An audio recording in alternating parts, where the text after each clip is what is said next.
시간이 없다. 바빠서 읽지 못한다는 말은 사실상 실천하지 못하는 자기 합리화에 불과하다.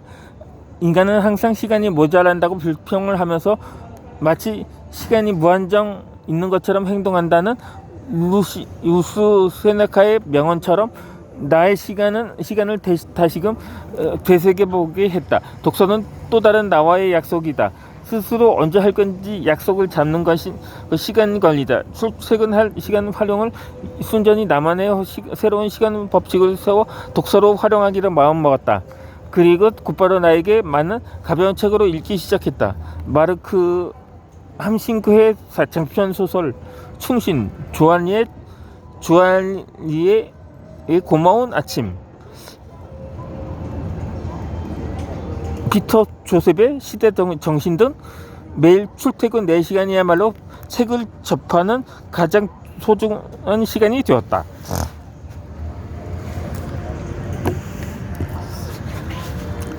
건널 수 없는 아침에서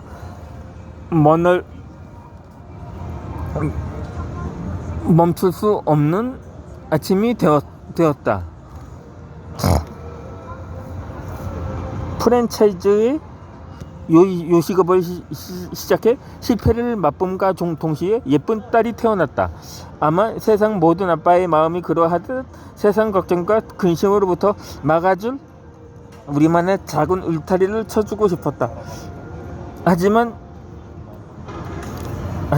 그러지 못한 속내는 늘 그러하듯이 세상 일의 후속이 원한을 삼았다. 골판지 배송이라는 화물차를 처음 탔던 시간이 상당히 난감했다. 자격은 갖췄으니 경험이 문제였다. 물건을 묶는 일명 깔깔이라고 하는 안전바조차 사용할 줄 모르는 새님에 불과했다. 다들 내 모습을 보며 일하겠나 라며 어울리지 않으니 일찍 포기하고 딴 데 가보란 어투로 말하곤 했다. 자존심도 상했지만 일을 배워야 하는 처지다 보니 참을 수밖에 별도리가 없었다. 처음엔 안양에서 일하려 했지만 여의치 않아 안산에서 일했다. 나와 안면이 있는 지인분은 안양에서 일하고 있어 방법과 요령을 배우지 못한 채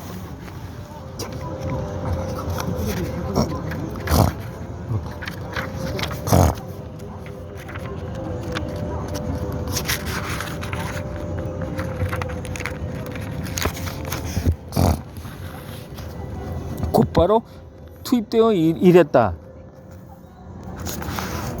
일단 화물차를 도크에 주차 후 박스 원단을 싣기 시작했다. 두께는 얇았지만 한 뼘 정도의 두께만 들어도 손에 큰 힘이 들어갈 정도로 무거웠다. 신기했다.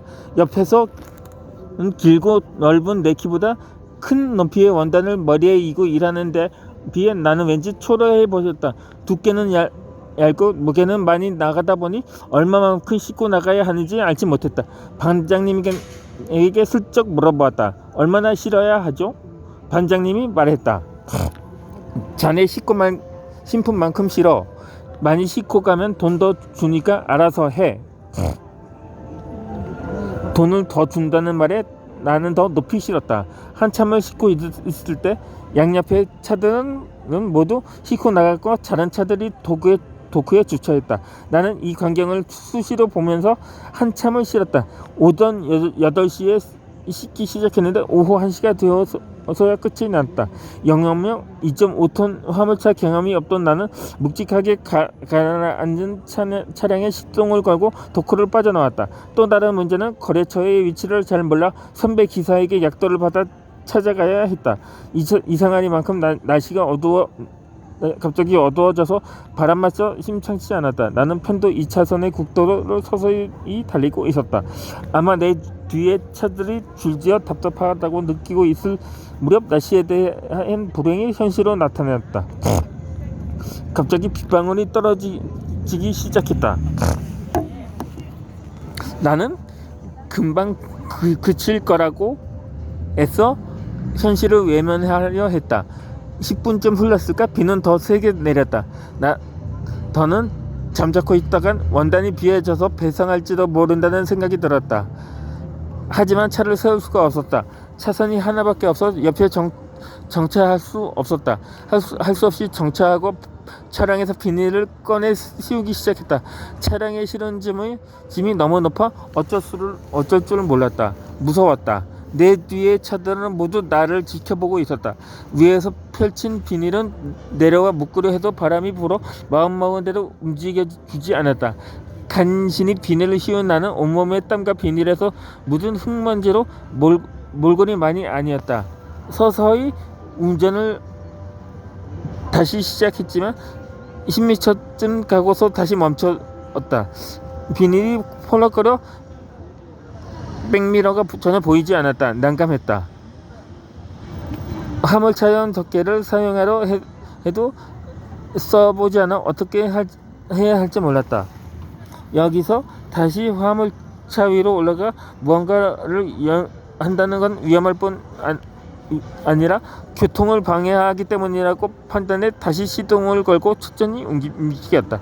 나머지는 신의 뜻에 따르기로 마음먹었다. 우여곡절 끝에 거래처에 도착해 원단을 내리기 시작했고 비는 더욱더 세차게 내리기 시작했다. 원단을 내리는 요령도 모른 채 온 힘을 다해 내리기 시작했지만 한 묶음만 져도 너무 무거워 보였다. 아침 8시부터 짐을 싣기 시작해 저녁 8시가 되어서야 끝이 났다.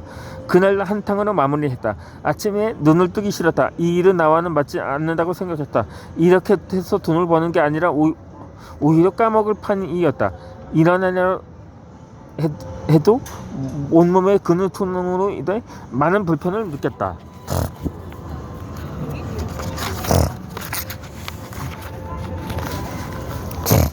아침이 되어 창문을 열어보니 여전히 비는 내리고 있었다. 아무것도 모르는 아내는 아이들 챙기느라 바삐 움직였다.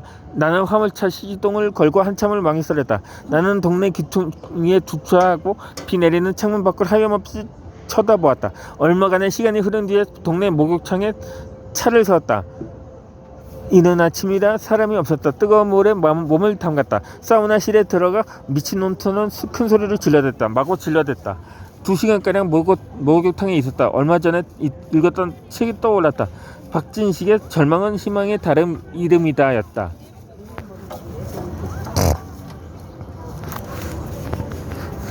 오체 불만족의 저자 오토다케 히로타다보다도 더욱 참담한 절망 속에서 돌이 되어 죽어가던 저자 박진석. 산다는 것 자체가 잔혹한 생매장의 연속이었던 저자는 사는 그날까지 최선을 다할 뿐이라며 더는 죽고 사는 문제에 중요성을 주지 않고 자기 삶의 의미를 찾고자 한다.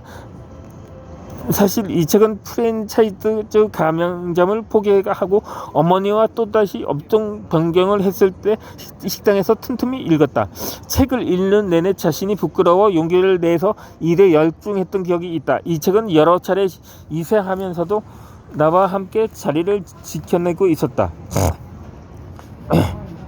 나는 목욕탕을 나와 집으로 향했다. 나 자신이 가진 두려움의 공포로 용기를 바꾸지 않는다면 오늘 일도 어제와 다를 바 없을 것 같았다. 남들 한 걸음 내디딜 때 나는 2걸음을 뛰어다녔다. 다음 날 이후 나는 누구보다도 빨랐고 영업사원들이 나를 찾을 만큼 모든 면에서 월등했다. 나는 팔꿈치 문제로 인생의 큰 전환기를 그려야 했다. MRI 분석 결과가 충격적이었다. 나는 대안을 말해주길 바랬지만 소염제 알약 몇 개가 전부였다. 나는 곧바로 운동을 시작해 매진했다. 저녁 8시에 퇴근 후 운동을 하고 집에 도착하면 밤 11시 30분이다. 매일 빠지지 않고 헬스클럽에서 무거운 덤벨을 들었다. 하루의 땀을 두 동료로 흘려야 했다. 하나는 일에 대한 땀방울이고 또 하나는 운동을 하는 땀방울이었다. 실패한 아침을 맞이하는 건 불가능해 보였다. 당시를 회상하면 아침은 고통이었다. 밤에 운동을 격렬하게 하면 더더욱 힘겨웠다. 빠른 팔꿈치 주변 근육을 단련하려 보충제를 따로 챙겨 먹었다. 영양 보충 없는 무작위 운동은 오히려 몸을 더 해치기 때문이다. 완전한 그 주변 근육이 생기기까지는 약 6개월 정도 흐른 뒤라고 판단되었다. 그전까지 회사에 출근해 일하면서 또 통증이 가시질 않았다. 나는 관절염이 이렇게 아픈 병인지 전혀 몰랐다. 어르신들이 왜 그렇게 아파하며 통증을 호소하는지 공감했다. 내가 건강할 때는 남의 고통을 모른다. 6개월이 흐르자 서서히 통증이 사라졌음을 몸이 기억했다. 아무리 운동을 잘하는 사람들도 아침에 일어나는데 어려움을 호소한다. 퇴근 후 취미삼아 가벼운 운동을 하신 분들은 부담 없지만 나와 같은 이들은 몸에서 반응한다. 매일 아침 빠듯하게 일어나는 바람에 출근 시간이 성급해졌다.